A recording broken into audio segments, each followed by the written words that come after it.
Do any of you guys remember the show The Newsroom? It was a show on HBO from 2012 to 2014, created and produced by Aaron Sorkin. It starred Jeff Daniels, Olivia Munn. It was an excellent show. I watched all three seasons 10 years ago, then I forgot about it. The show is centered around a cable newsroom, hence the title. Jeff Daniels plays a character named Will McAvoy who hosts a nightly primetime cable news show. The character it kind of reminds me of Bill O'Reilly. The show, it deals with office drama, happenings in the personal lives of the people working at the network, but the main focus of the show is centered around events that actually happened during that time period and showing how cable news reacts and produces it. I was scrolling through the on-demand section of my satellite package over the weekend. I came across the Newsroom on HBO. I remembered the series from 10 years ago. I started rewatching it. Watching it now, it is a completely different experience than watching it 10 years ago. I've only made it through a couple of episodes in season one. They have focused on Gabby Giffords getting shot in Arizona, the Arab Spring that happened in 2011 when riots and governments were being overthrown in Egypt, Libya, other countries throughout the Middle East. The proposed mosque that they wanted to build next to Ground Zero in New York City, the push for gay marriage, the protest in Wisconsin when they took over the Capitol. I remembered how I felt and a lot of other people felt when all of these things were happening back then. The country, the world, it seemed to be in the midst of change, unrest. People like Glenn Beck, who I like, by the way, I like Glenn Beck, but people like Glenn Beck screaming every day on radio and television that the sky was falling. Socialists and communists were uniting to take over the world. And look, it wasn't just Glenn Beck. A lot of people in the mainstream media were pushing this same notion. But just like it seems is always the case, we made it through everything just fine. Sure, things changed, some for the better, some for the worse. But rewatching all of that 10 years later, today, none of it seems as serious as it did back then. We are going through the same thing right now. The faces are different, the groups pushing for change are different, some of the concepts are even different, but the end result will always be the same. We'll make it through it. The country is constantly in a state of change. Right now, the big fad is the LGBTGAY movement. Nearly 20% of kids, a record high, 20% of kids are identifying as LGBT. Companies are forcing their employees to attend sensitivity training to accommodate 7% of the overall population. It seems like the gender identity movement is taking over, but it's just simply not true. Me and my girlfriend, we were talking about this last night, how social media influences kids, hell, how social media even influences adults, how the mainstream media influences the overall population, how it seems like corporate America is endorsing this movement. At one point, she asked me something to the effect of, is this how everything is going to be going forward? And I said, no, this transgender movement amongst kids, it's just a fad. It's no different than the hippies from the 60s, the disco era of the 70s, grunge in the 90s. Fads always pass, they fade away. Right now, companies are being accommodating because they're afraid of being sued. Even if they have one employee in the LGBT community, just one, they feel like everyone else has to accommodate them or they're going to face a lawsuit. What's going to end up happening, though, is no one will hire them going forward. That'll put an end to it. The point is, there's always fads. We are always in the midst of change. Right now, the television industry is going through something similar to what the music industry faced in the early 2000s. The foundation of the television industry is being rebuilt. Consumers will be fine. We'll make it through it. Cable news will be okay. Cable news is cheap to produce when compared to other forms of entertainment. Your major sports leagues, the NFL, the NBA, Major League Baseball, they'll be fine. WNBA, I'm sorry, you're screwed. Sports networks, though, sports networks are completely fucked. Last summer, we did a video on the state of ESPN. I told you guys in that video there would come a point in the next 10 or so years that ESPN could cease to exist. Well, It seems that prediction is slowly coming to fruition. Credit to Clay Travis over at Outkick, who did the hard work and researched the numbers I'm about to share with you. Back in October of 2016, ESPN was losing, on average, just over 20,000 cable and satellite subscribers every day. Back then, executives at the network were in a panic. There were no celebratory woke hugs. The woke hug initiation, welcoming new members into Woke United Methodist, they were postponed. At the time, it was the worst month in the history of the network. Now, fast forward to 2021, just last year. ESPN lost 22,000 subscribers every day. 8 million customers vanished in 1 year. Now, there are a variety of factors leading to the potential demise of ESPN. Their dedication to wokeness has something to do with it. ESPN is by far the most woke and the most expensive network on cable. Many people have become so disgusted with ESPN, they just simply refuse to pay for it, even if it's only $10 every month. Some people don't want their hard-earned money paying for scholarships so a future shitfuck can be poisoned at Woke U.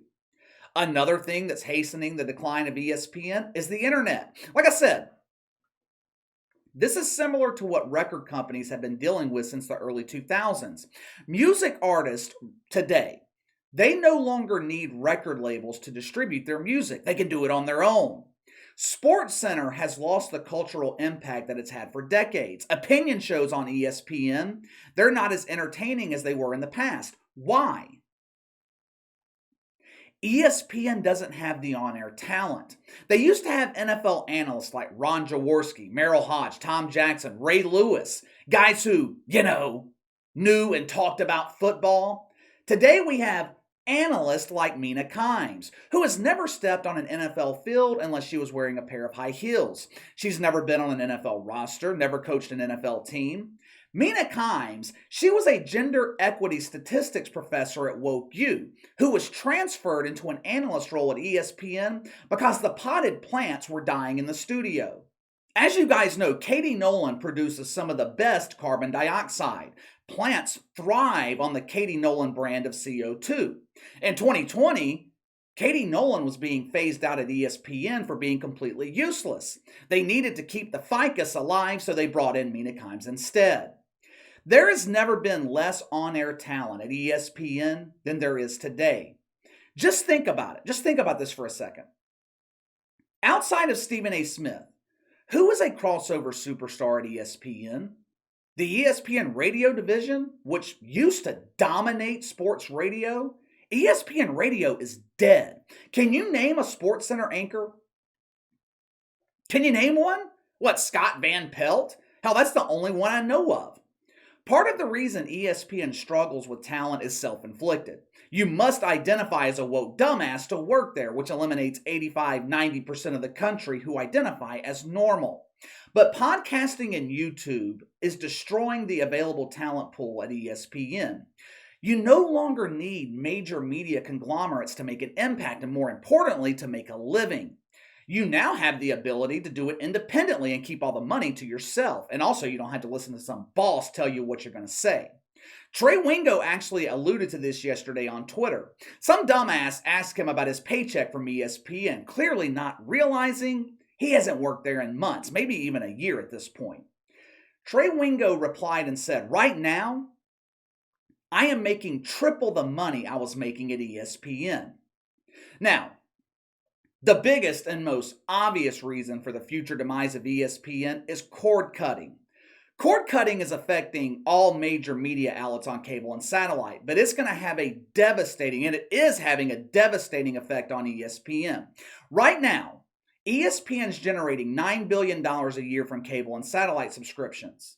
That sounds like a lot of money, and it is a lot of money. But that figure is steadily dropping, and it's dropping fast. And the time it takes you to watch this video, ESPN will lose another 15 to 20 subscribers. They make another $2.5 billion every year in ad revenue. Since Mina Kimes is an expert in statistics, I contacted her to do this math for me. She replied back with a figure of $11.5 billion every year. Now again, like I said, this figure is declining by the second. ESPN, they pay nearly $3 billion every year for the rights to broadcast Monday Night Football. $1.4 billion for the NBA, whose rights deal is about to expire, and it ain't going down. The NBA is going to want a substantial increase. Major League Baseball, UFC, SEC, Big Ten, Pac-12, College Football Playoff, the NHL. All sports where broadcast rights are going to be going up while ESPN revenue is rapidly declining. But KC, what about streaming? ESPN Plus is growing exponentially. Yeah. That's what ESPN was relying on too. Here's the problem with streaming.